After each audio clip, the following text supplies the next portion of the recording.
ਵੀ TV ਦੇਖ ਰਹੇ ਸਾਰੇ ਹੀ ਦਰਸ਼ਕਾਂ ਨੂੰ ਮੇਰੇ ਵੱਲੋਂ ਯਾਨੀ ਕਿ ਸ਼ਵੀ ਸਿੰਘ ਵੱਲੋਂ ਪਿਆਰ ਭਰੀ ਸਤਿ ਸ਼੍ਰੀ ਅਕਾਲ, ਨਮਸਕਾਰ, ਆਦਾਬ। ਬੀ ਸਪੈਸ਼ਲ ਦੇ ਸਪੈਸ਼ਲ ਸੈਗਮੈਂਟ ਦੇ ਵਿੱਚ ਤੁਹਾਡੇ ਸਾਰਿਆਂ ਦਾ ਇੱਕ ਹੋਰ ਵਾਰ ਬਹੁਤ-ਬਹੁਤ ਸਵਾਗਤ ਹੈ, ਜਿੱਥੇ ਅੱਜ ਅਸੀਂ ਗੱਲਬਾਤ ਕਰਾਂਗੇ ਇੱਕ ਬਹੁਤ ਹੀ ਇੰਪੋਰਟੈਂਟ ਟੌਪਿਕ ਬਾਰੇ, ਜਾਂ ਮੈਂ ਕਹਾਂ ਕਿ ਰੋਜ਼ ਜਿਹੜੀਆਂ ਇਨਕੁਆਇਰੀਜ਼ ਸਾਨੂੰ ਆਉਂਦੀਆਂ ਨੇ ਇਮੀਗ੍ਰੇਸ਼ਨ ਬਾਰੇ। ਸੋ ਇਮੀਗ੍ਰੇਸ਼ਨ ਦੇ ਬਹੁਤ ਸਾਰੇ ਜਿਹੜੇ ਸਵਾਲ ਨੇ ਤੁਹਾਡੇ ਸਾਡੇ ਕੋਲ ਪਹੁੰਚਦੇ ਨੇ, ਔਰ ਅਸੀਂ ਮੇਕ ਸ਼ੋਰ ਕਰਦੇ ਹਾਂ ਕਿ ਜਿਹੜੇ ਐਕਸਪਰਟਸ ਨੇ ਨਾ ਉਹਨਾਂ ਨਾਲ ਤੁਹਾਨੂੰ ਰੂਬਰੂ ਕਰਾਈਏ, ਸੋ ਦੈਟ ਤੁਹਾਡੀ ਇਨਕੁਆਇਰੀਜ਼ ਜਿਹੜੀਆਂ ਨੇ ਉਹ ਬਿਲਕੁਲ ਸਹੀ ਰਾਹ ਪੈ ਜਾਣ, ਸਹੀ ਰਸਤੇ ਜਿਹੜੇ ਉਹ ਪਹੁੰਚਣ, ਔਰ ਤੁਹਾਨੂੰ ਜਿਹੜੀ ਹੈ ਵਧੀਆ ਸਰਵਿਸ ਜਿਹੜੀ ਉਹ ਮਿਲ ਸਕੇ। ਇੱਦਾਂ ਦਾ ਹੀ ਇੱਕ ਜਿਹੜਾ ਬਹੁਤ ਹੀ ਟਰਸਟਡ ਜਿਹੜਾ ਨਾਮ ਹੈ ਕੈਲਗਰੀ ਸ਼ਹਿਰ ਦੇ ਵਿੱਚ ਜਿਹਨਾਂ ਦਾ ਆਫਿਸ ਹੈ, ਚੇਜ਼ ਗਲੋਬਲ ਇਮੀਗ੍ਰੇਸ਼ਨ। ਅਸੀਂ ਅੱਜ ਫਿਰ ਸਾਡੀ ਟੀਮ ਪਹੁੰਚੀ ਹੋਈ ਹੈ, ਔਰ ਇੱਥੇ ਵਿਕਾਸ ਜੀ ਨੇ ਸਾਨੂੰ ਬੁਲਾਇਆ, ਔਰ ਨਾਲ ਹੀ ਨਿਸ਼ਾ ਜੀ ਨੇ। ਸਭ ਤੋਂ ਪਹਿਲਾਂ ਇਹਨਾਂ ਦਾ ਵੈਲਕਮ ਕਰਦੇ ਹਾਂ, ਔਰ ਆਪਣਾ ਫਿਰ ਤੋਂ ਵੈਲਕਮ ਕਰਵਾਉਂਦੇ ਹਾਂ ਇਹਨਾਂ ਦੇ ਆਫਿਸ ਦੇ ਵਿੱਚ। ਸੋ ਬਹੁਤ ਬਹੁਤ ਵੈਲਕਮ ਹੈ ਜੀ ਪ੍ਰੋਗਰਾਮ ਦੇ ਵਿੱਚ, and thanks for calling us. Thank you Shavi ji, again ਸਾਨੂੰ ਮੌਕਾ ਦੇਣ ਲਈ।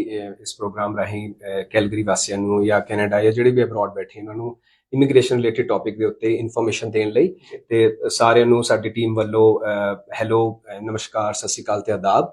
ਤੇ ਅਗੇਨ ਜਿਵੇਂ ਤੁਸੀਂ ਕਿਹਾ ਕਿ ਵੀ ਇੱਕ ਟੌਪਿਕ ਤੇ ਆਪਾਂ ਡਿਸਕਸ ਕਰੂੰਗੇ ਇਸ ਵਾਰੀ, ਤੇ ਤੁਸੀਂ ਚਾਹੁੰਦੇ ਸੀਗੇ ਕਿ ਟੌਪਿਕ ਹੋਵੇ ਕਿ ਜਿਹੜਾ ਅੱਜ ਕੱਲ ਕਾਫੀ ਹਾਈਲਾਈਟ ਚੱਲ ਰਹੀ LMIA ਐਗਜ਼ੈਂਪਟ ਆਪਸ਼ਨ ਕੀ ਬਣ ਸਕਦਾ ਹੈ ਇੱਕ ਵਰਕ ਪਰਮਿਟ ਲਈ, ਉਸ ਟੌਪਿਕ ਤੇ ਤੁਸੀਂ ਡਿਸਕਸ਼ਨ ਕਰਨਾ ਚਾਹੁੰਦੇ ਸੀਗੇ। ਤੇ ਮੈਂ director for Chase global immigration ਤੇ ਸਾਡੇ ਸੀਨੀਅਰ RCIC ਦੇ ਡਾਇਰੈਕਟਰ ਨਿਸ਼ਾ ਅਵੇਲੇਬਲ ਹੈਗੇ ਨੇ ਸਾਡੀ ਟੀਮ ਵੱਲੋਂ ਇਸ ਟੌਪਿਕ ਤੇ ਡਿਸਕਸ਼ਨ ਕਰਨ ਲਈ। ਜੀ ਬਿਲਕੁਲ, ਇੱਕ ਤਾਂ ਚੇਜ਼ ਗਲੋਬਲ ਇਮੀਗ੍ਰੇਸ਼ਨ ਦੇ ਡਾਇਰੈਕਟਰ ਔਰ ਤੁਹਾਡੇ ਵੀ ਡਾਇਰੈਕਟਰ ਜੀ ਨਾਲ ਬੈਠੇ ਨੇ। ਹਾਂਜੀ ਸੀ, ਇਹਦਾ ਜਿਹੜਾ ਨਾਮ ਹੈ LMIA, ਅੱਜ ਕੱਲ੍ਹ ਇਹ ਹੋਣ ਲੱਗੇ LMIA, ਕੈਨੇਡਾ IA, ਠੀਕ ਹੈ ਨਾ। ਸੋ ਇਹਦੇ ਬਾਰੇ ਸਾਨੂੰ ਥੋੜ੍ਹੀ ਜਿਹੀ ਜਾਣਕਾਰੀ ਦਿਓ। ਔਰ ਬਹੁਤ ਸਾਰੇ ਜਿਹੜੇ ਸਾਡੇ ਦਰਸ਼ਕ ਨੇ ਨਾ ਸਾਨੂੰ ਬਹੁਤ ਪੁੱਛਦੇ ਨੇ ਕਿ ਇਸ ਤੋਂ ਬਿਨਾਂ ਵੀ ਕੋਈ ਆਪਸ਼ਨ ਹੈ, ਜਾਂ ਸਾਨੂੰ ਪਤਾ ਕਿ ਸਟੱਡੀ ਪਰਮਿਟਸ ਨੇ, ਹੋਰ ਪਤਾ ਨਹੀਂ ਕਿਹੜੇ ਕਿਹੜੇ ਜਿਹੜੇ ਰਾਹ ਨੇ ਇੱਥੇ, ਬਹੁਤ ਵਧੀਆ ਤਰੀਕੇ ਨਾਲ ਤੁਸੀਂ ਇੱਥੇ ਆ ਸਕਦੇ ਹੋ, ਪੁਆਇੰਟ ਬੇਸਡ ਹੈ ਜਾਂ ਹੋਰ ਵੀ ਕਈ ਚੀਜ਼ਾਂ ਨੇ। ਪਰ ਅੱਜ ਜਿਹੜਾ ਅਸੀਂ ਟੌਪਿਕ ਲੈਣਾ ਕਿ ਬਿਨਾਂ LMIA ਦੇ ਈਜ਼ੀਲੀ ਕੋਈ ਰੂਲ ਚੇਂਜ ਹੋਇਆ ਜਾਂ ਕੀ ਹੋਇਆ, ਸਾਨੂੰ ਜਾਣਕਾਰੀ ਵੀ ਦਿਓ, ਸਾਨੂੰ ਥੋੜ੍ਹਾ ਐਜੂਕੇਟ ਵੀ ਕਰੋ, ਔਰ ਕਿਵੇਂ ਆ ਸਕਦੇ ਨੇ ਲੋਕ, ਸਾਨੂੰ ਦੱਸੋ। Right ਜੀ, although Canadian immigration is a very vast industry with multiple and enormous opportunities to come to Canada, ਕਾਫੀ ਪ੍ਰੋਗਰਾਮਸ ਹੈਗੇ ਨੇ। ਇਹਨਾਂ ਦੇ ਵਿੱਚ LMIA ਇੱਕ ਬੜਾ ਕਾਮਨ ਜਿਹਾ ਨਾਂ ਹੈ ਜਿਹੜਾ ਸਾਰਿਆਂ ਦੇ ਨਜ਼ਰ ਚ ਆ ਜਾਂਦਾ ਹੈ ਕਿ ਵੀ ਸਾਨੂੰ LMIA ਦੇ ਦਵਾ ਦਿਓ ਜਾਂ LMIA ਕਰਾ ਦਿਓ। ਇਹਦਾ ਮਤਲਬ ਅਸੀਂ ਵੀ ਕਰਦੇ ਹਾਂ LMIA ਦੀ ਐਪਲੀਕੇਸ਼ਨਸ ਆਪਣੇ EMPLOYERS ਲਈ ਜਾਂ ਕੈਂਡੀਡੇਟਸ ਲਈ, ਜੇ ਉਹ ਐਲੀਜੀਬਿਲਿਟੀ ਮੀਟ ਕਰ ਰਹੇ ਨੇ। ਸਾਈਡ ਬਾਈ ਸਾਈਡ ਇੱਕ ਇੱਦਾਂ ਦੀ ਓਪਰਚੁਨਿਟੀ ਹੈਗੀ ਹੈ ਕੈਨੇਡੀਅਨ ਗਵਰਨਮੈਂਟ ਵੱਲੋਂ, ਇੱਕ IRCC ਦਾ ਪ੍ਰੋਗਰਾਮ ਹੈਗਾ ਜਿਹਦੇ ਵਿੱਚ ਆਪਾਂ LMIA ਐਗਜ਼ੈਂਪਟ ਕੈਟੇਗਰੀ ਜਿਹੜਾ home child care provider programme ਹੈਗਾ, ਇੱਕ ਪਾਇਲਟ ਪ੍ਰੋਗਰਾਮ ਹੈਗਾ, ਤੇ senior support worker pilot programme ਇੱਕ ਹੈਗਾ ਕੈਨੇਡੀਅਨ ਗਵਰਨਮੈਂਟ ਵੱਲੋਂ। I think Nisha is the right person ਜਿਹੜੇ ਕਿ she can brief out and more about this program। Thank you Shabi and विकास।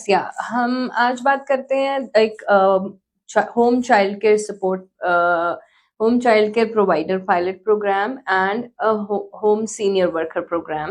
ये दो कैटेगरीज ऐसी हैं जिसमें आपको LMIA नहीं चाहिए, बट कोई भी फॉरेन वर्कर अगर इस कैटेगरी के अंदर काम करने कनाडा आना चाहता है तो there are few criteria which you need to meet. तो वो क्राइटेरिया ऐसे हैं कि हमारे पास मिनिमम एजुकेशन रिक्वायरमेंट्स हैं, इनकी लैंग्वेज रिक्वायरमेंट्स हैं, आपके पास एक जॉब ऑफर होना चाहिए जो यहाँ की कोई फैमिली, अगर उनके कोई स्कूल एज्ड गोइंग चिल्ड्रन हैं या बच्चे हैं जिनके देखभाल के लिए वो आपको चाइल्ड केयर वर्कर की कैटेगरी में बुलाना चाहते हैं, या कोई ऐसी फैमिली है जिनके घर में कोई सीनियर्स हैं जिन्हें मेडिकल एड की ज़रूरत है या हेल्थ केयर वर्कर की ज़रूरत है, तो वो एक senior support worker pilot programme है, उस कैटेगरी में अप्लाई कर सकते हैं।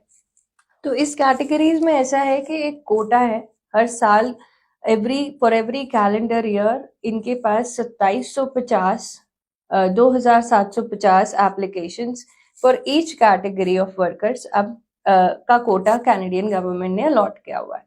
So how it works is कि एवरी ईयर जनवरी 1 को ये कोटा आपका ओपन होता है, एंड देन आपको 2750 एप्लीकेशंस आप चाइल्ड केयर वर्कर कैटेगरी में लगा सकते हो, और 2750 आपकी सेम सीनियर सपोर्ट वर्कर। अच्छा, वहाँ पर इस चीज़ की पढ़ाई होनी चाहिए या कोई भी एलिजिबल हो सकता है? क्या क्राइटेरिया? बिल्कुल, आपका जो आपकी पढ़ाई बेसिकली एजुकेशन रिक्वायरमेंट्स ये है कि आपको कैनेडियन गवर्नमेंट के equivalent post secondary 1 year diploma की इक्विवेलेंसी की स्टडीज आपकी हो रखी हो।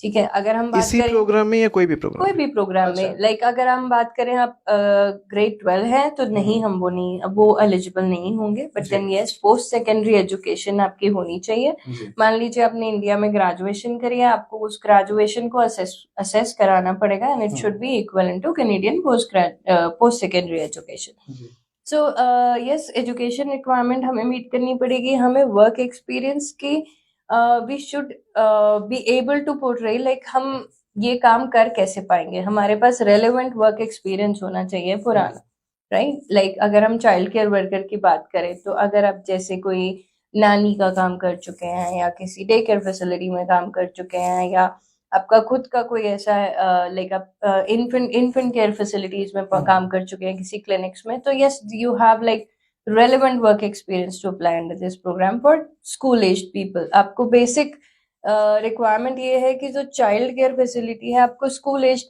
बच्चों को संभालना है, बेसिकली वर्किंग पेरेंट्स की एक सपोर्ट वर्कर बनना उनके लिए।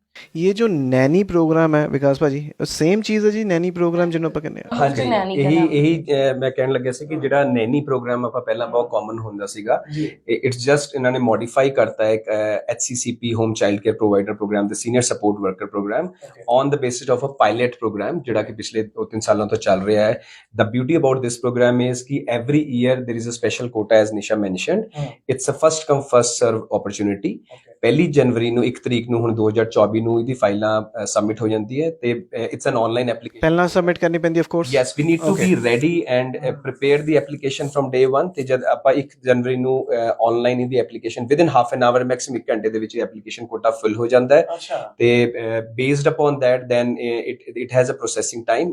ਪੀਪਲ ਨੀਡ ਤੇ ਲੋਕਾਂ ਨੂੰ ਇਹਦੇ ਵਿੱਚ ਪੇਸ਼ੈਂਸ ਰਿਕੁਆਇਰਮੈਂਟ ਹੈਗੀ ਹੈ, ਕਿਉਂਕਿ 1 ਸਾਲ ਤਕਰੀਬਨ ਲੱਗ ਜਾਂਦਾ ਹੈਗਾ ਇਹਦੇ ਵਿੱਚ ਐਪਲੀਕੇਸ਼ਨ ਪ੍ਰੋਸੈਸਿੰਗ ਹੁੰਦੇ। Another beautiful thing about this program is ਕਿ ਇਹਦੇ ਵਿੱਚ ਤੁਸੀਂ ਵਰਕ ਪਰਮਿਟ ਤੇ PR ਦੀ ਐਪਲੀਕੇਸ਼ਨ ਇਕੱਠੀ ਲਾਉਂਦੇ ਹੋ। ਯੈਸ, ਤੇ ਆਫਟਰ 1 ਈਅਰ ਤੁਸੀਂ ਆਪਣੀ PR ਕਲੇਮ ਕਰਦੇ ਹੋ। ਇੱਥੇ ਵਰਕ ਪਰਮਿਟ ਰਿਸੀਵ ਕਰਨ ਤੋਂ ਬਾਅਦ, ਕੰਮ ਕਰਨ ਤੋਂ ਬਾਅਦ ਤੁਸੀਂ ਸਿਰਫ ਆਪਣੀ PR ਕਲੇਮ ਕਰਨੀ ਹੁੰਦੀ ਇਸ ਪ੍ਰੋਗਰਾਮ ਦੇ ਵਿੱਚ। Another good thing about this program is ਕਿ ਤੁਹਾਡੇ ਜਿਹੜੇ ਸਪਾਊਸ ਹੈਗੇ ਨੇ, ਡਿਪੈਂਡੈਂਟਸ ਹੈਗੇ ਨੇ, ਉਹਨਾਂ ਨੂੰ ਓਪਨ ਵਰਕ ਪਰਮਿਟ ਮਿਲ ਜਾਂਦਾ ਹੈ firm day 1। they can come along with the main applicant। ਤੇ ਜਿਹੜੇ ਬੱਚੇ ਹੈਗੇ ਨੇ, ਮਾਈਨਰਸ ਹੈਗੇ ਨੇ, ਉਹਨਾਂ ਨੂੰ ਸਟੱਡੀ ਵੀਜ਼ਾ ਜਾਂ ਫਿਰ ਵਿਜ਼ਟਰ ਵੀਜ਼ਾ ਮਿਲ ਜਾਂਦਾ ਹੈ ਨਾਲ ਰਹਿਣ ਲਈ। It's a complete family program. It's a complete family program which leads work permit to a PR assessment at the same time, right? ਦੂਜੀ ਚੀਜ਼ ਜਿਵੇਂ ਨਿਸ਼ਾ ਜੀ ਨੇ ਕਹੀ ਕਿ ਜਿਹਦੇ ਵਿੱਚ ਮਿਨੀਮਮ ਰਿਕੁਆਇਰਮੈਂਟ ਜਿਹੜੀ ਹੈਗੀ ਕਿ ਤੁਸੀਂ ਕੋਈ ਵੀ ਰੈਲੇਵੈਂਟ ਐਕਸਪੀਰੀਅੰਸ, ਕੋਈ ਵੀ ਨੈਨੀ ਦਾ, ਕੇਅਰ ਗਿਵਰ ਦਾ, ਕ੍ਰੈਚ ਦਾ, ਚਾਈਲਡ ਕੇਅਰ ਦਾ, ਕਿਸੇ ਸਕੂਲ ਦਾ, ਐਦਾਂ ਦਾ ਤੁਸੀਂ ਐਕਸਪੀਰੀਅੰਸ ਦਿਖਾ ਦਿਓ ਕਿ you are capable enough and eligible enough to perform those task while you will be sponsored by someone in Canada. Another ਜਿਹੜੀ ਹੋਰ ਵਧੀਆ ਚੀਜ਼ ਇਹਦੇ ਵਿੱਚ ਹੈਗੀ ਹੈ ਕਿ ਇਹਦੇ ਵਿੱਚ ਕੋਈ ਐਦਾਂ ਦੀ ਰਿਸਟ੍ਰਿਕਸ਼ਨ ਨਹੀਂ ਹੈਗੀ ਹੈ ਕਿ ਤੁਸੀਂ ਆਪਣੇ ਫੈਮਿਲੀ ਮੈਂਬਰ ਨੂੰ ਜਾਂ ਕਿਸੇ ਫਰੈਂਡ ਨੂੰ ਨਹੀਂ ਸੱਦ ਸਕਦੇ।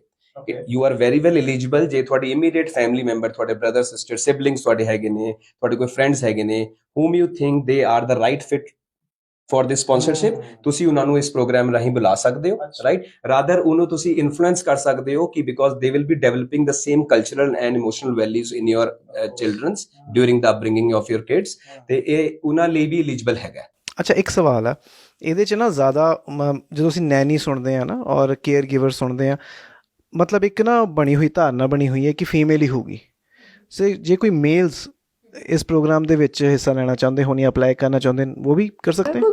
बिल्कुल। जहाँ तक आपकी रेलेवेंट वर्क एक्सपीरियंस है, आपकी कहीं ना कहीं एजुकेशन है, जो पोस्ट सेकेंडरी डिप्लोमा हो गया हमारे पास, और यहाँ आपके पास फैमिली है जो आपको केपेबल समझ रही है कि वो अपने like for their children you are a good fit, then why not? Can be a male, can be a female. ਇਹਦੇ ਵਿੱਚ ਦੇਖੋ, yes, there is no discrimination based upon your gender and demograph, right? ਤੁਸੀਂ ਕਿਸੇ ਨੂੰ ਵੀ ਇਸ programme ਲਈ ਬੁਲਾ ਸਕਦੇ ਹੋ till the time they are eligible, but sponsor the responsibility ਤੇ eligibility ਵੀ ਇੱਥੇ ਕਾਫੀ ਮਾਇਨੇ ਰੱਖਦੀ ਹੈ ਇਸ ਪ੍ਰੋਗਰਾਮ ਲਈ, right? ਜਿਹੜੀ ਕਿ ਇੱਕ ਇਨਕਮ ਰਿਕੁਆਇਰਮੈਂਟ ਹੈਗੀ ਹੈ, right? Income requirement as such ki they should be able to justify and portray ki they are capable enough to support that foreign worker during the tenure of their employment। ਉਹਨਾਂ ਦੀ ਇੰਨੀ ਕੁ family income ਬਣਦੀ ਹੈ as per their family size। ਜਦ ਤੱਕ ਉਹ ਪੱਕੇ ਨਹੀਂ ਹੁੰਦੇ ਉਹਨਾਂ ਨੂੰ ਸਪੋਰਟ ਵੀ ਕਰਨਾ, ਉਹਨਾਂ ਨੂੰ ਸੈਲਰੀਜ਼ ਵੀ ਦੇਣੀ ਹੈ, ਸਾਰਾ ਕੁਝ करना, ਉਹਨਾਂ कैपेबल प्रोविंशियल होना। वेज रेट मीट करनी है, प्रोविंशियल वेज रेट के हिसाब से उन्हें पे करने की अफोर्डेबिलिटी उस फैमिली में होनी चाहिए। तो फैमिली अगर आपको बुलाना चाहती है तो yes, child care programme is also there and senior support worker उनके लिए है जिनको जो एज्ड पेरेंट्स हैं या एज्ड पर्सन्स हैं इन योर हाउस होल्ड, जिन्हें मेडिकल फैसिलिटी या हेल्थ केयर वर्कर की या कोई हेल्प की जरूरत है, तो वो सीनियर सपोर्ट वर्कर कैटेगरी में अप्लाई करते हैं। Basically you can able to justify कि ਤੁਸੀਂ ਹਸਬੰਡ ਵਾਈਫ ਆਪਣੇ ਸੈਲਫ ਏਮਪਲੋਇਡ ਹੋ, ਬਿਜ਼ਨਸ ਚੋ, ਜੌਬਸ ਚੋ, you need someone to take care of your minors or your seniors at home during the tenure of your work requirements ਤੇ ਉਹਦੇ ਲਈ ਤੁਸੀਂ ਇਹ ਕਿਸ ਨੂੰ ਸਪਾਂਸਰ ਕਰ ਸਕਦੇ ਹੋ ਇਸ ਪ੍ਰੋਗਰਾਮ ਲਈ, ਰਾਈਟ। ਪ੍ਰੋਐਕਟਿਵ ਹੋ ਕੇ ਐਪਲੀਕੈਂਟਸ ਨੂੰ ਅਸੀਂ ਇਹੀ ਕਹਿੰਦੇ ਹਾਂ ਕਿ ਤੁਸੀਂ ਇਸ ਪ੍ਰੋਗਰਾਮ ਲਈ ਪਹਿਲਾਂ ਤੋਂ ਮੇਕ ਸ਼ੋਰ ਕਰੋ ਕਿ ਤੁਹਾਡੀ ਡਾਕੂਮੈਂਟੇਸ਼ਨ ਪੂਰੀ ਹੋਣੀ ਚਾਹੀਦੀ ਹੈ, right. We are still have at least a month time to prepare this application ਤੇ ਸਾਨੂੰ ਤੁਸੀਂ ਸਾਡੇ ਰਾਹੀਂ ਤੁਸੀਂ ਇਹ ਐਪਲੀਕੇਸ਼ਨ ਸਬਮਿਟ ਕਰ ਸਕਦੇ ਹੋ ਤੇ ਵਿਦਿਨ ਹਾਫ ਐਨ ਆਵਰ ਜਾਂ 1 ਘੰਟੇ ਦੇ ਵਿੱਚ HCCP ਦਾ ਪ੍ਰੋਗਰਾਮ ਜਿਹੜਾ ਚਾਈਲਡ ਕੇਅਰ ਵਰਕਰ ਹੈ ਉਹਦਾ ਪ੍ਰੋਗਰਾਮ ਫਿਲ ਹੋ ਜਾਂਦਾ ਹੈ ਕੋਟਾ। ਸੀਨੀਅਰਸ ਲਈ they still have some options, right. But ਸਾਨੂੰ सीनियर की या sorry to interrupt, the quota for the senior worker वो कभी इतनी जल्दी फुल नहीं होता, या आप ये कह लें कि like for minors we need more help in Canada for working people, but yes इस साल का कोटा अभी भी सीनियर सपोर्ट वर्कर्स के लिए स्टिल ओपन है, right. The child care one gets filled up in 1 hour और 1 day, या सो जी एक ना मेरा सवाल है ना, कि जो लोग यहाँ पे आए हुए हैं ऑलरेडी, जिनके पास let's say open work permit है या क्लोज्ड वर्क परमिट है, जो भी स्टेटस है, लेकिन उनके पास भी ये एक्सपीरियंस है, वो भी इस कैटेगरी में PR अप्लाई कर सकते हैं? हाँ जी बिल्कुल। अब जैसे मैंने आपको बताया कि 2750 लाइक 2750 एप्लीकेशंस का कोटा एक कैटेगरी के लिए है, उसमें से भी दे हैव बाइफरकेटेड कि 1600 कैंडिडेट्स एप्लीकेशंस वो होंगी जिनके पास they are still gaining the experience, उनके पास अभी एक्सपीरियंस नहीं है, बेसिकली वो हो गए फॉरेन नेशनल्स। बाकी की 1100 एप्लीकेशंस वो बोलते हैं कि जो परमानेंट रेजिडेंसी एप्लीकेशन है, जिनके पास कैनेडियन वर्क एक्सपीरियंस आ चुका है इसी कैटेगरी में, तो वो भी इस कैटेगरी के लिए अप्लाई कर सकते हैं, but the overall quota will remain the same. हाँ जी हाँ जी हाँ जी। एंड इसमें एक चीज और है कि आपका जो फॉरेन वर्कर है, that will like as Vikas mention, उनको ओपन वर्क परमिट होगा but employment specific, like occupation will be restricted. आप इसी ऑक्यूपेशन में काम कर सकते हो, बट एम्प्लॉयर आपका कोई भी हो सकता है, या प्रेफरेंस इज दैट कि जहां से आपको जॉब ऑफर आ रहा है आप वहीं पे काम करें, but the work permit says employment occupation restricted open work permit, so technically open है भी, बट सेम कैटेगरी में काम कर सकते हैं अगर ऐसी कोई स्थिति बनती है तो। ਬਟ ਅਲੋਂਗਸਾਈਡ ਜਿਹੜੇ ਸਪਾਊਸ ਹੈਗੇ ਉਹਨਾਂ ਨੂੰ day 1 ਤੋਂ ਓਪਨ ਵਰਕ वो ਮਿਲ ਹੀ open ਰਿਹਾ, they can do their self employment, they can do their own business, even बच्चे पढ़ सकते हैं ਇੱਥੇ ਆਰਾਮ हाँ जी ਨਾਲ। बिल्कुल, वो स्टडी परमिट पे आपके they can depend study in any public schools as per Canadian ਜਿਹੜੇ ਵੀ facilities ਉਹਨਾਂ ਨੂੰ ਮਿਲਦੀ ਹੈ, they are okay to claim those facilities. I think ਜਦੋਂ ਵੀ ਅਸੀਂ ਇਦਾਂ ਦੀ ਗੱਲਾਂ ਸੁਣਦੇ ਆ ਨਾ, ਔਰ ਸਾਨੂੰ ਪਤਾ ਲੱਗਦਾ ਹੈ ਕਿ ਸ਼ਾਇਦ ਦੇਖੋ ਜੀ ਇਹ ਕੈਟੇਗਰੀ ਖੁੱਲ੍ਹ ਗਈ ਹੈ ਤੇ ਬਹੁਤ ਈਜ਼ੀਲੀ ਅਸੀਂ ਇੱਥੇ ਆ ਸਕਦੇ ਹਾਂ। ਸੋ ਜਿਹੜੀ ਡਾਕੂਮੈਂਟੇਸ਼ਨ ਹੈ, ਮੈਂ ਕਹਿੰਦਾ ਈਜ਼ੀ ਸ਼ਾਇਦ ਹੋ ਸਕਦਾ ਹੈ, ਸ਼ਾਇਦ ਨਹੀਂ ਵੀ ਹੋ ਸਕਦਾ, ਪਰ ਜਿਹੜੀ ਡਾਕੂਮੈਂਟੇਸ਼ਨ ਆ ਬਹੁਤ ਜ਼ਰੂਰੀ ਹੈ। ਅਤੇ ਜਿਹੜਾ RCIC ਰਜਿਸਟਰਡ ਜਿਹਨੂੰ ਅਸੀਂ ਕਹਿੰਦੇ ਹਾਂ, ਉਹਨਾਂ ਤੋਂ ਹੀ ਤੁਸੀਂ ਆਪਣੇ ਡਾਕੂਮੈਂਟਸ ਚੈੱਕ ਵੀ ਕਰਵਾਓ ਜੀ, ਜਿਹੜੀ ਕੰਸਲਟੇਸ਼ਨ ਇਹਨਾਂ ਨੂੰ ਕਰਨੀ ਹੈ। ਸੋ ਇਹਨਾਂ ਦੀ ਕੰਸਲਟੇਸ਼ਨ ਵੀ ਤੁਸੀਂ ਕਰੋ, ਇਹਨਾਂ ਨਾਲ ਤੁਸੀਂ ਆਪਣਾ ਕੇਸ ਡਿਸਕਸ ਕਰੋ, ਅਤੇ ਜਿਹੜੇ ਗਿਵਨ ਨੰਬਰਸ ਨੇ ਸਕਰੀਨ 'ਤੇ ਤੁਸੀਂ ਕਾਲ ਕਰਕੇ ਜੇ ਜਾਣਕਾਰੀ ਵੀ ਲੈਣੀ ਹੈ ਤੁਸੀਂ ਜਾਣਕਾਰੀ ਲੈ ਸਕਦੇ ਹੋ। WhatsApp 'ਤੇ ਵੀ ਜੇ ਤੁਸੀਂ ਇਹਨਾਂ ਨੂੰ ਕੋਈ ਮੈਸੇਜ ਭੇਜਣਾ ਹੈ ਵਿਦਿਨ 24 ਆਵਰਸ ਤੁਹਾਨੂੰ ਜ਼ਰੂਰ ਜਵਾਬ ਦੇਣਗੇ। ਸੋ ਤੁਸੀਂ ਇਤਮਾਨਾਨ ਨਾਲ ਜਿਹੜਾ ਹੈ ਇਹਨਾਂ ਨੂੰ ਕਾਲ ਕਰਕੇ WhatsApp ਰਾਹੀਂ, ਮੈਸੇਜ ਰਾਹੀਂ, ਈਮੇਲ ਰਾਹੀਂ, ਜਿੱਦਾਂ ਮਰਜ਼ੀ ਜਿਹੜਾ ਹੈ ਇਹਨਾਂ ਦੀ, ਜੇ ਤੁਸੀਂ ਵੈਬਸਾਈਟ 'ਤੇ ਵੀ ਜਾਓਗੇ ਉੱਥੇ ਵੀ ਕੋਈ ਫਾਰਮਸ ਵਗੈਰਾ ਹੈਗੇ ਨੇ, ਉਹਦੇ ਥਰੂ ਵੀ ਤੁਸੀਂ ਰੀਚ ਆਊਟ ਕਰ ਸਕਦੇ ਹੋ। ਇਹ ਤੁਹਾਨੂੰ ਜ਼ਰੂਰ ਤੁਹਾਡਾ ਜਿਹੜਾ ਕੇਸ ਹੈ ਉਹ ਡਿਸਕਸ ਕਰਾਂਗੇ, ਸਾਡੇ ਬਾਰੇ ਵੀ ਮੈਂਸ਼ਨ ਕਰ ਦਿਓ, ਸੋ ਦੈਟ ਇਹਨਾਂ ਨੂੰ ਪਤਾ ਹੋਵੇ ਕਿ ਇੱਥੋਂ ਇਹੀ ਪ੍ਰੋਗਰਾਮ ਸੁਣ ਕੇ ਤੁਸੀਂ ਆਏ ਹੋ। ਇਹ ਜ਼ਰੂਰ ਤੁਹਾਨੂੰ ਜਿਹੜਾ ਹੈ ਕਮੈਂਟ ਬੈਕ ਕਰਨਗੇ। ਔਰ ਜੇ ਤੁਸੀਂ ਸਾਡਾ ਸੋਸ਼ਲ ਮੀਡੀਆ 'ਤੇ ਪ੍ਰੋਗਰਾਮ ਦੇਖ ਰਹੇ ਹੋ ਤਾਂ ਵੀ ਜ਼ਰੂਰ ਕਮੈਂਟ ਕਰਕੇ ਵਿਦਆਊਟ ਆਪਣੀ ਪਰਸਨਲ ਇਨਫੋਰਮੇਸ਼ਨ ਉੱਥੇ ਪਾਏ ਹੋਏ ਜ਼ਰੂਰ ਆਪਣਾ फ़ोन नंबर पा दो, नाम पा दो, तो ज़रूर ਤੁਹਾਨੂੰ कॉल बैक या मैसेज कर लेंगे।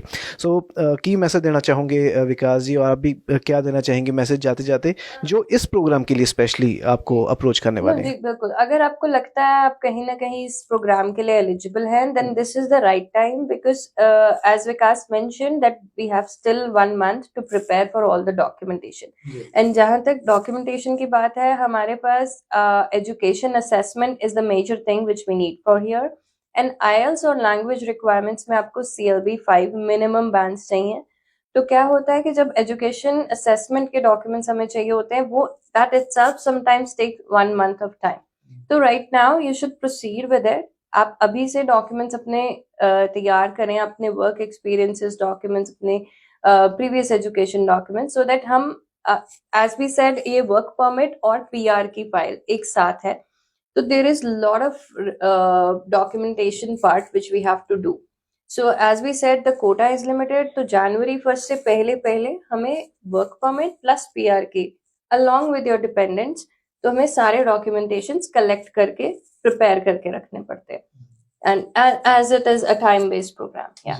ਡੈਫੀਨਿਟਲੀ ਜੀ ਮੈਂ ਇਹ ਕਹਿਣਾ ਚਾਹੂੰਗਾ ਕਿ ਸਾਡੀ ਟੀਮ ਵੱਲੋਂ ਕਿ ਜੇ ਤੁਹਾਨੂੰ ਲੱਗਦਾ ਹੈ ਕਿਤੇ ਨਾ ਕਿਤੇ ਤੁਹਾਡੇ ਕੋਲ ਰੈਲੇਵੈਂਟ ਐਕਸਪੀਰੀਅੰਸ ਹੈਗਾ ਹੈ, ਜਾਂ ਫਿਰ ਤੁਸੀਂ ਇਸ ਸਾਲ ਨਹੀਂ ਨੈਕਸਟ ਈਅਰ ਹੋਪਫੁਲੀ ਜੇ ਪ੍ਰੋਗਰਾਮ ਕੰਟੀਨਿਊ ਰਹਿੰਦਾ ਹੈ, ਤੁਸੀਂ ਕਿਤੇ ਨਾ ਕਿਤੇ ਇਦਾਂ ਦੇ ਪ੍ਰੋਗਰਾਮ ਦੇ ਵਿੱਚ ਇਨਰੋਲ ਕਰਨਾ ਚਾਹੁੰਦੇ ਹੋ, ਤੇ ਇਟਸ ਅ ਬਿਊਟੀਫੁਲ ਪ੍ਰੋਗਰਾਮ, ਤੇ ਤੁਹਾਨੂੰ ਕੋਈ LMI ਦੀ ਲੋੜ ਨਹੀਂ ਹੈ, ਤੁਹਾਨੂੰ ਸਿਰਫ ਸਪਾਂਸਰ ਲੱਭਣਾ ਹੈ ਜਿਹੜਾ ਕਿ ਤੁਹਾਨੂੰ ਜੈਨੂਇਨ ਸਪਾਂਸਰ ਤੁਹਾਨੂੰ ਬੁਲਾਉਣਾ ਚਾਹੁੰਦਾ ਹੋਵੇ ਆਪਣੀ ਸੀਨੀਅਰਸ ਲਈ ਜਾਂ ਬੱਚੇ ਦੀ ਦੇਖਭਾਲ ਲਈ, ਤੇ ਤੁਹਾਡੇ ਕੋਲ ਐਲੀਜੀਬਿਲਿਟੀ ਹੋਵੇ, ਤੁਹਾਨੂੰ ਇਹ ਕੰਮ ਕਰਨ ਦੀ ਰਿਕੁਆਇਰਮੈਂਟਸ ਵੀ ਹੋਵੇ, ਤੇ ਤੁਹਾਡਾ ਇੰਟਰਸਟ ਵੀ ਹੋਵੇ ਇਸ ਫੀਲਡ ਦੇ ਵਿੱਚ, definitely why to lose this opportunity, right. ਤੇ ਤੁਸੀਂ ਛੇਤੀ ਸਾਡੀ ਟੀਮ ਨੂੰ ਸੰਪਰਕ ਕਰ ਸਕਦੇ ਹੋ, by we can book an online appointment, ਤੁਸੀਂ ਕਾਲ ਕਰ ਸਕਦੇ ਹੋ। We have team of RCICs who can take care of applications very well, and ਸਾਡੇ ਤੁਸੀਂ ਕੈਲਗਰੀ ਆਫਿਸ ਵੀ ਵਿਜ਼ਿਟ ਕਰ ਸਕਦੇ ਹੋ, ਸਪੈਸ਼ਲੀ ਐਜ਼ ਜਿਵੇਂ ਸ਼ਾਵੀ ਜੀ ਨੇ ਕਿਹਾ BTV ਵਾਲੇ ਜਿਹੜੇ ਵਿਊਅਰਸ ਹੈ ਉਹਨਾਂ ਲਈ we can do special discounts ਤੇ ਬੈਨੀਫਿਟਸ ਅਸੀਂ ਦਿੰਦੇ ਹੀ ਆਂਦੇ ਹਾਂ, ਉਹ ਅੱਗੇ ਵੀ ਦਵਾਂਗੇ।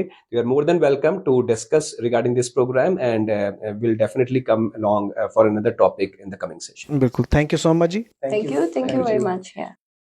Hello everyone, this is Priya. I am a regulated consultant at Chase global immigration. आज हमने HCCP और सपोर्ट वर्कर के वीज़ा के बारे में बात की। इसमें we have very limited time because ये 1 जनवरी को एप्लीकेशंस ओपन हो जाती हैं। It is an occupation restricted work permit which is valid for after 1 year we can apply for PR.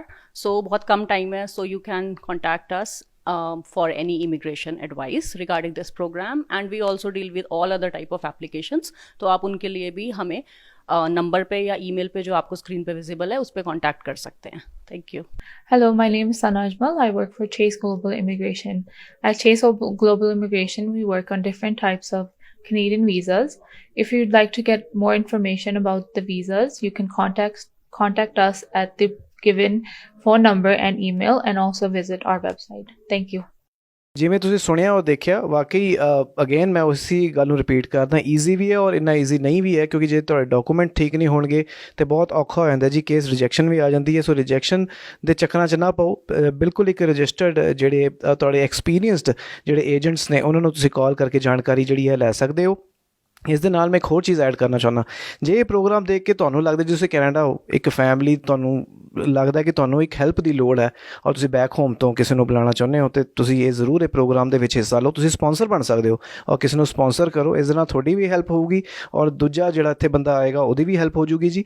ਔਰ ਇਹਦੇ ਨਾਲ ਕੀ ਕਹਿੰਦੇ ਨੇ ਦੋਨੇ ਰਿਕੁਆਇਰਮੈਂਟਸ ਜਿਹੜੀਆਂ ਨੇ ਪੂਰੀਆਂ ਹੋਣਗੀਆਂ। ਤੁਸੀਂ ਵੀ ਇਹਨਾਂ ਨੂੰ ਕੰਟੈਕਟ ਕਰ ਸਕਦੇ ਹੋ। ਹਾਊ ਦਿਸ ਪ੍ਰੋਗਰਾਮ ਵਰਕਸ, ਇਹਨਾਂ ਤੋਂ ਤੁਸੀਂ ਸਿੰਪਲੀ ਪੁੱਛੋ, ਅਤੇ ਮੈਨੂੰ ਲੱਗਦਾ ਹੈ ਕਿ ਇਹ ਬਹੁਤ ਇੱਕ ਵਧੀਆ ਪ੍ਰੋਗਰਾਮ ਜਿਹੜਾ ਹੁਣ ਸਰਕਾਰ ਨੇ ਖੋਲ੍ਹਿਆ, ਇਸ ਲਈ ਖੋਲ੍ਹਿਆ ਕਿਉਂਕਿ ਹੈਲਪ ਦੀ ਬਹੁਤ ਲੋੜ ਹੁੰਦੀ ਹੈ, ਔਰ ਜੇ ਬੈਕ ਹੋਮ ਤੋਂ ਹੀ ਹੈਲਪ ਮਿਲ ਜਾਏ, ਮੈਂ ਕਹਿੰਦਾ ਇਸ ਤੋਂ ਵਧੀਆ ਕੋਈ ਗੱਲ ਹੀ ਨਹੀਂ ਹੈਗੀ।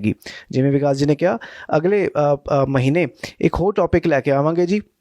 ਤੁਹਾਡੀ ਜਿਹੜੀ ਵੀ ਇਮੀਗ੍ਰੇਸ਼ਨਸ ਦੇ ਸੋਲਿਊਸ਼ਨਸ ਨੇ ਉਹਦੇ ਬਹੁਤ ਸਾਰੇ ਜਿਹੜੇ ਜਵਾਬ ਨੇ ਉਹਨਾਂ ਦੇ ਨਾਲ ਫਿਰ ਤੋਂ ਹਾਜ਼ਰ ਹੋਵਾਂਗੇ। ਉਨੀ ਕੁ ਦੇਰ ਤੱਕ ਇਹਨਾਂ ਨੂੰ ਮੈਸੇਜ ਕਰਦੇ ਰਹੋ, ਔਰ ਇਹਨਾਂ ਤੋਂ ਜੇ ਸਵਾਲ ਪੁੱਛਣੇ ਪੁੱਛ ਸਕਦੇ ਹੋ, ਸਾਨੂੰ ਵੀ ਤੁਸੀਂ ਪੁੱਛ ਸਕਦੇ ਹੋ। ਅਗੇਨ ਆਪਣੀ ਪਰਸਨਲ ਇਨਫੋਰਮੇਸ਼ਨ ਕਮੈਂਟ ਸੈਕਸ਼ਨ ਦੇ ਵਿੱਚ ਪਲੀਜ਼ ਨਾ ਲਿਖਿਆ ਕਰੋ, just phone number and name is fine, ਅਤੇ ਆਪਣਾ ਕੇਸ ਤੁਸੀਂ ਲਿਖ ਸਕਦੇ ਹੋ। ਬਾਕੀ ਸਾਰੇ ਜਿਹੜੇ ਟੇਕ ਕੇਅਰ ਨੇ ਵਿਕਾਸ ਜੀ, ਨਿਸ਼ਾ ਜੀ ਔਰ ਇਹਨਾਂ ਦੀ ਜਿਹੜੀ ਟੀਮ ਹੈ ਚੇਜ਼ ਗਲੋਬਲ ਇਮੀਗ੍ਰੇਸ਼ਨ ਦੀ, ਉਹ ਟੇਕ ਕੇਅਰ ਕਰ ਲੈਣਗੇ ਜੀ।